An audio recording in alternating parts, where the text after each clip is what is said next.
میرا دل بدل دے، میرا دل بدل دے، میرا دل بدل دے۔ تعالیٰ نے بھی ایک خبر ہمیں دی ہے کہ تم کیا تھے، پانی کا ایک قطرہ، پہلے مٹی، کوئی حیثیت نہیں تھی تمہاری، تو یہ بھی ایک خبر ہے نا۔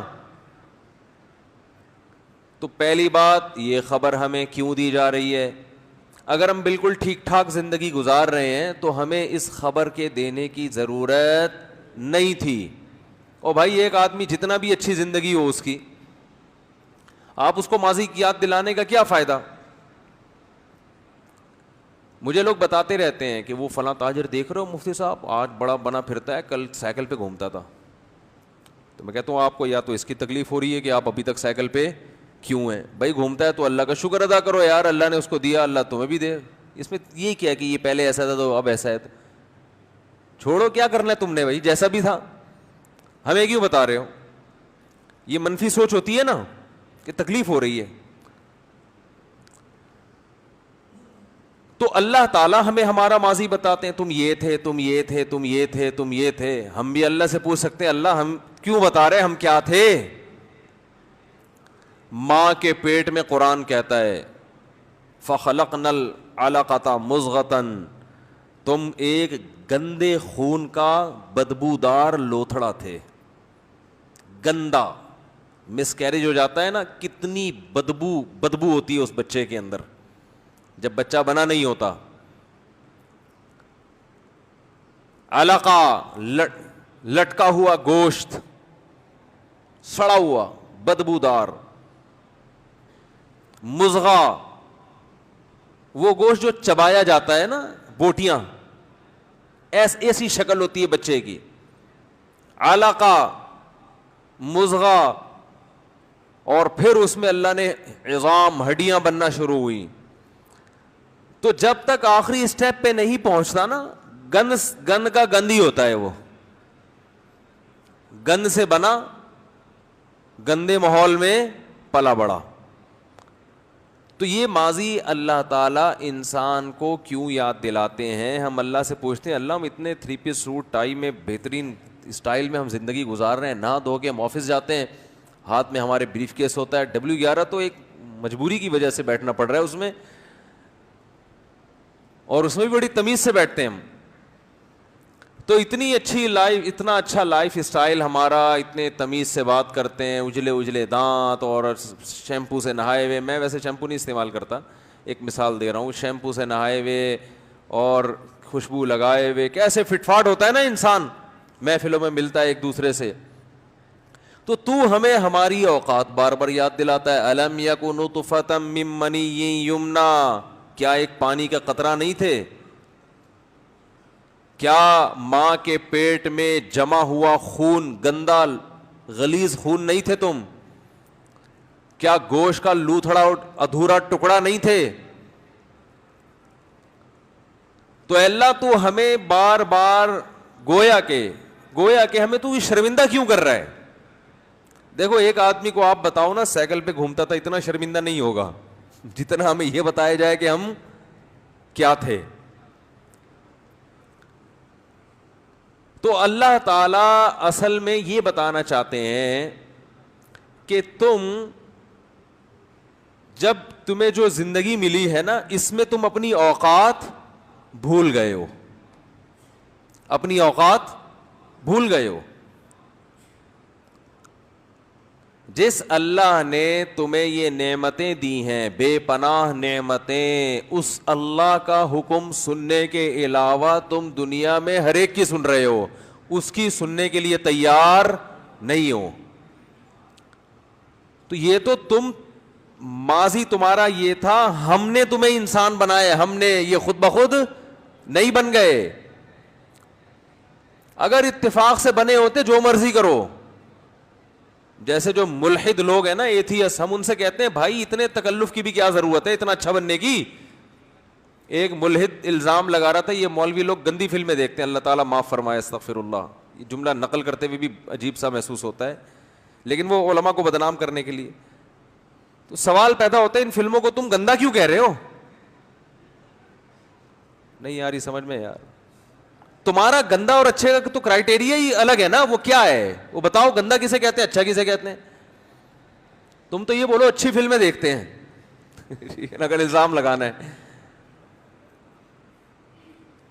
اچھائی اور برائی کسے کہتے ہیں؟ اسلام کے علاوہ خدا کی قسم کسی کا باپ بھی نہیں بتا سکتا کہ اچھائی کی ڈیفینیشن کیا ہے. 4 آدمی کو بٹھاؤ, وہ اگر بتا دے 1 کھرب روپے مجھ سے لے لو آپ اسی وقت.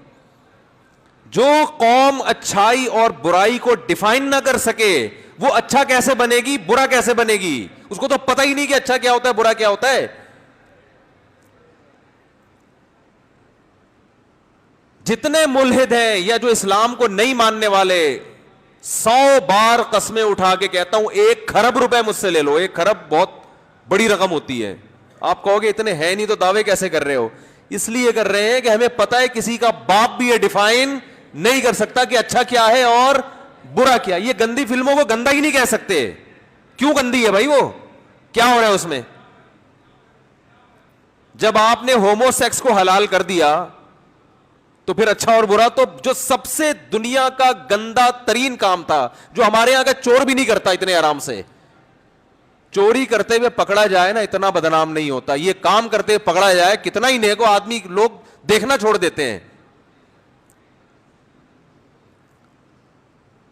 تو اب اتنے غلیظ اور گندے کام کو جس قوم نے کہہ دیا ہو کہ لیگل ہے, وہ الاؤڈ ہے, وہ برا نہیں ہے, تو بس آپ سے تو اب اس پہ بحث ہوگی کہ آپ بتاؤ اچھا کسے کہتے ہیں اور برا کسے کہتے ہیں. ہاں تو میں یہ عرض کر رہا تھا کہ جو اسلام کو نہیں مانتا نا, اسلام کو, اس کمبخت کو یہ معلوم نہیں ہے کہ اچھا کسے کہتے ہیں اور برا کسے کہتے ہیں. تب یہ جو اسلام مخالف لوگ ہیں نا, یہ بیچاروں کی زندگی اچھائی اور برائی کو ان کو یہ نہیں پتا کہ عورتوں کو کپڑے کتنے پہننے چاہیے.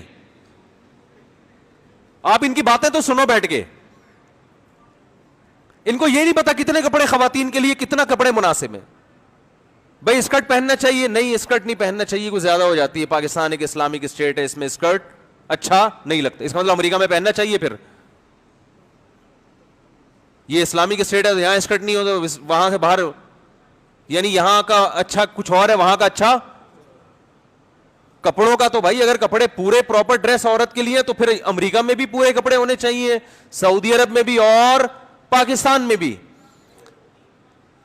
اور اگر آدھے کپڑے پہننا ماڈرن ہونے کی علامت ہے, کوئی خاتون اگر آدھے کپڑے پہننا چاہے تو بھی براڈ مائنڈیڈ بننا چاہیے. تو پھر آدھے کے بجائے اگر پونے پہننا چاہے ہے بھائی, تو بالکل وہی حساب ہو گیا کہ نہیں ہو گیا؟ بھائی اگر آدھے کپڑے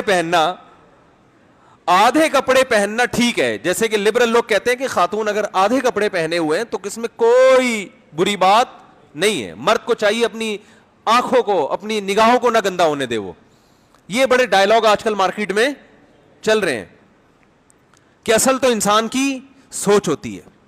تو اگر اصل انسان کی سوچ ہے تو یہ آدھے کا اگر تکلف نہ کریں اور یہ پونے پہ آ جائیں, تو چونکہ اصل کیا ہے انسان کی سوچ. بھائی واقعی جو آدمی گندا نہ ہو تو وہ تو پورے بغیر کپڑوں کے بھی آئے گی, تو وہ کیوں دیکھے گا اس کو, ٹھیک ہے نا. اور جو گندے آدمی ہوتے ہیں وہ پورے کپڑوں میں بھی عورت کو دیکھ رہے ہوتے ہیں. تو جب سوچ ہی ہے تو پھر یہ آدھے کا بھی کیا تکلف. یہ کوئی لبرل آدمی ہے جو اسلام کو نہیں مانتا, وہ بتا سکتا ہے اس کا کیا جواب ہے؟ وہ ساری زندگی اسی کپڑوں کا نہیں ڈیفائن کر سکے گا کہ عورت کو کتنے کپڑے پہننے چاہیے. اس کے پاس اس سوال کا جواب نہیں ہے. آگے تو لاکھوں سوالات اور ہیں زندگی میں, تو 10 لاکھوں موقع پر انسان کو سوال کی ضرورت پڑتی ہے کہ یہ اچھا ہے یا برا ہے. یہ مسائل تو اسلام نے 1400 سال پہلے حل کر دیے ہیں. لباس کتنا ہونا چاہیے, آپ کی جو ڈیزائرز ہیں, خواہشات نفسانی ہیں, کہاں حلال ہے اور کہاں حرام, اس کی باؤنڈری کیا ہے, یہ سب چیزیں اسلام, بلکہ اسلام سے پہلے جتنے آسمانی مذاہب ہیں وہ سب پہلے سے بتا چکے ہیں. یہ محفوظ چونکہ اسلام ہے, اس لیے ہم بات اسلام کی کرتے ہیں. ورنہ جو لبرل لوگ ہیں جو مذہب کو نہیں مانتے, ان کی زندگیاں بیچارے قابل ترس ہیں. ان کو یہی نہیں پتا ہے صحیح کیا ہے غلط کیا ہے.